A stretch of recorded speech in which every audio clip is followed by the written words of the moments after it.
Bismillahirrahmanirrahim. Assalamualaikum warahmatullahi wabarakatuh.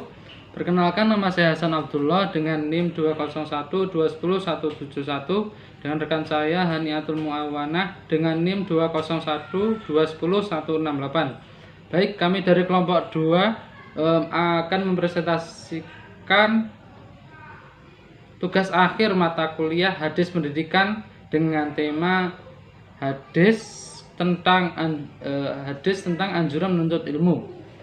Baik, langsung saja kita buka aplikasi Al-Jawami Al-Kalim. Buka. Kemudian kita masukkan kata kunci.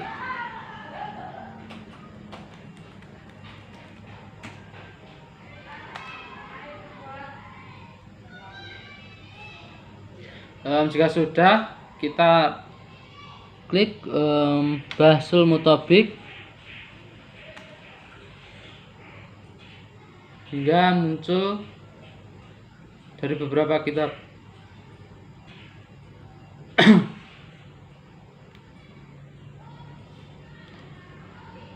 Jika sudah, kita buka yang kitab Sunan Kubra Lil Baihaqi. Ya, muncul matanya, matan hadis. Kemudian kita klik Al-Ardu. Kemudian Ila Ilmu Dirayah, kita klik. Kemudian Al-Hukmu Ala Sanad, kita klik. Nah.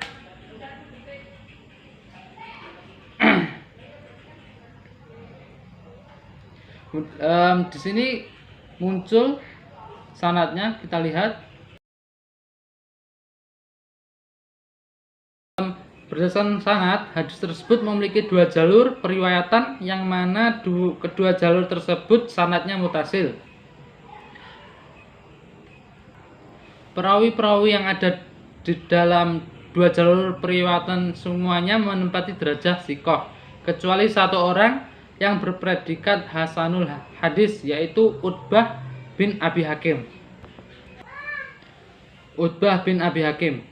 Nama kunyahnya yaitu Abu Al-Abbas. Beliau wafat pada tahun 147 Hijriah. Semasa hidupnya beliau tinggal di Syam.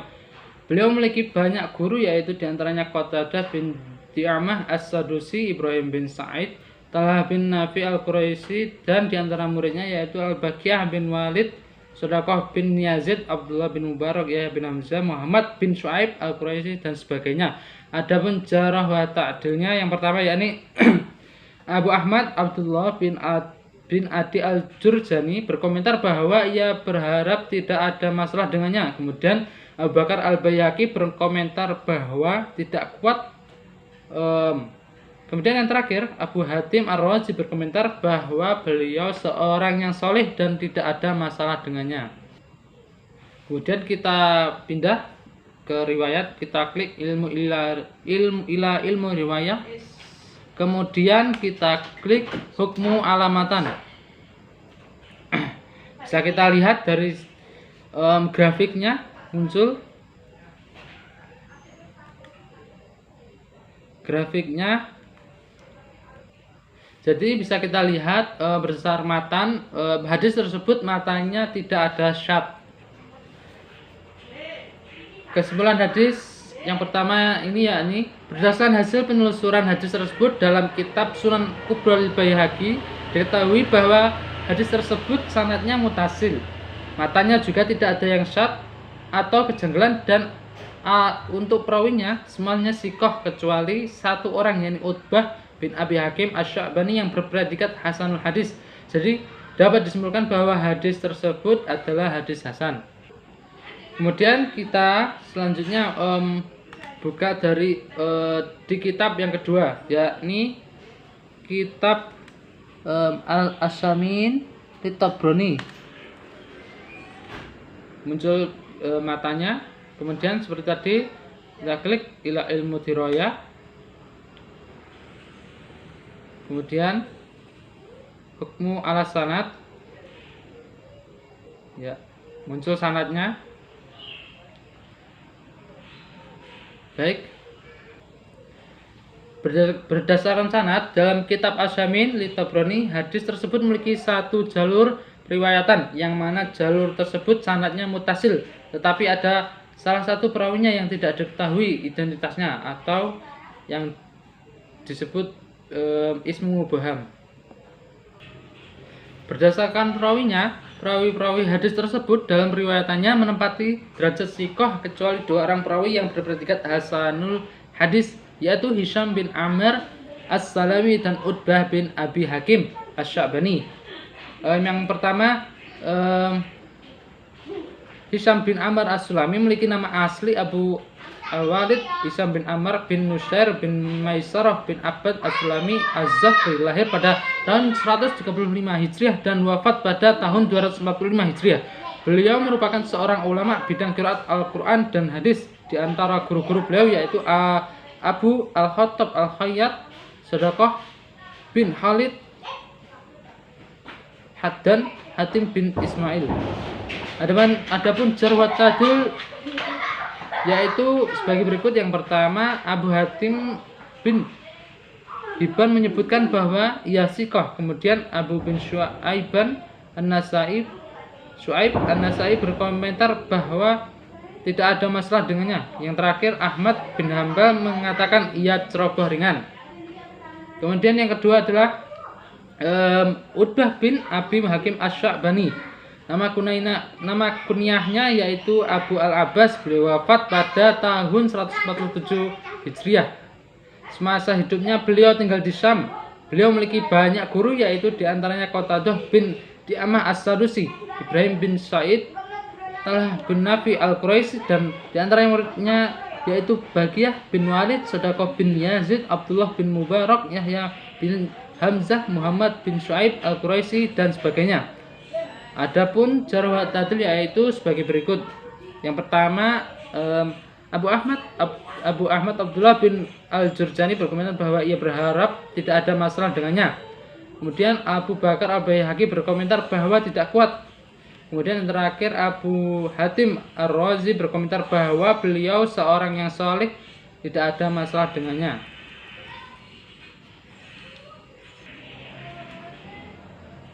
Baik, selanjutnya kita buka Ila Ilmu Diroyah. Kemudian selanjutnya kita buka Ila Ilmu Riwayah. Kemudian hukum alamatan. Di sini kita bisa lihat grafiknya. Matanya tidak ada syad sama sekali.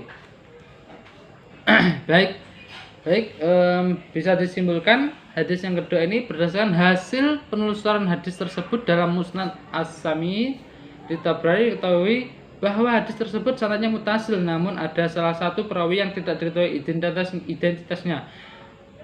Matanya juga tidak ada syad atau kejanggalan untuk perawinya. Semuanya sikoh kecuali dua orang, yaitu Utbah bin Hakim Asy-Sya'bani dan Hisham bin Amr As-Salami yang berpredikat Hasan.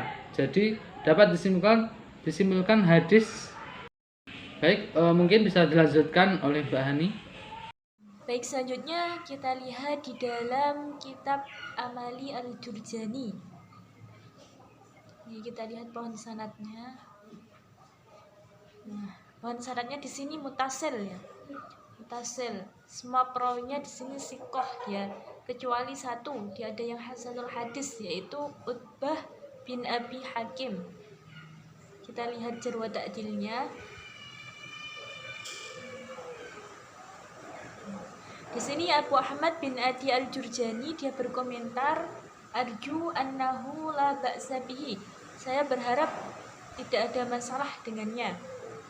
Terus Abu Bakar Al-Baihaqi dia berkomentar, dzukruhu fi Sunanil Kubra wa qala ghairu qawi. Disebutkan dalam Sunan Kubra, dia berkata ghairu qawi, tidak kuat. Terus Abu Hatim Ar-Razi, soleh dia, la ba'sa bihi, tidak ada masalah dengannya.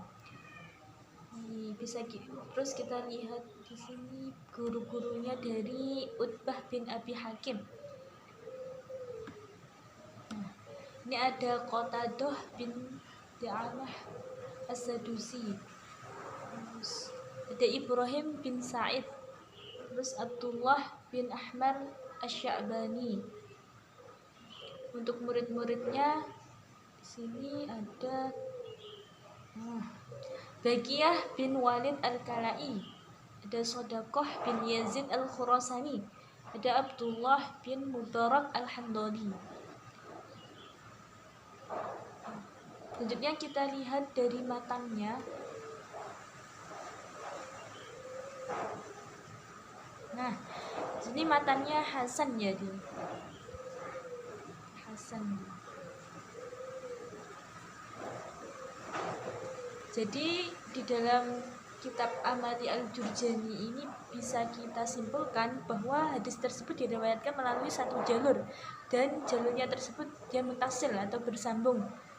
Semua perawinya sikoh kecuali satu orang, yaitu Utbah bin Abi Hakim yang dia hasanul hadis. Jadi bisa kita simpulkan bahwa hadis tersebut dalam kitab Amali Al-Jurjani ini hasan ya. Selanjutnya yaitu elaborasi hadis tentang anjuran untuk menuntut ilmu. Jadi menuntut ilmu merupakan sebuah ikhtiar atau usaha untuk memperdalami ilmu, baik itu ilmu dunia maupun ilmu akhirat. Ilmu dunia berfungsi untuk memudahkan dalam hidup di dunia, sedangkan ilmu akhirat sendiri dicari agar manusia dapat memiliki tuntunan serta tidak tersesat dalam kebatilan. Karena sejatinya tujuan akhir manusia yaitu akhirat, dan untuk bisa mendapatkan akhirat tentu diperlukan apa itu yang dinamakan ilmu agama. Jadi antara keduanya ini harus seimbang. Ini hadisnya yaitu innamal ilmu bitta'allum, sesungguhnya ilmu itu diperoleh dengan belajar, wal fiqhu bittafaqquh, dan kefahaman itu diperoleh dengan mencari kefahaman. Terus hadis tersebut menjelaskan bahwa ilmu itu diperoleh dengan cara belajar dan kefahaman diperoleh dengan mencarinya.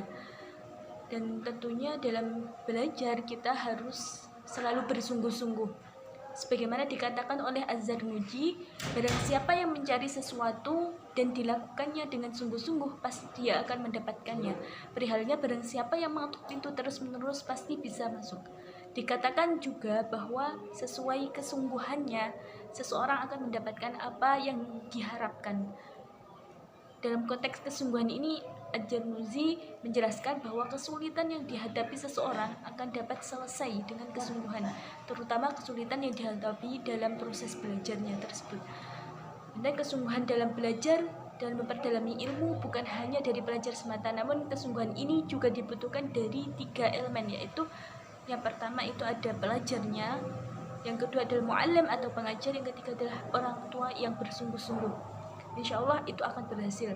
Kesulitan dalam menuntut ilmu, dalam belajar akan terselesaikan. Jadi kita sebagai manusia diperintahkan Allah untuk belajar dan terus belajar. Seperti itu. Mungkin itu yang dapat kami sampaikan. Apabila ada kekurangan kami mohon maaf. Wallahul muwaffiq ila aqwamit thoriq. Wassalamualaikum warahmatullahi wabarakatuh.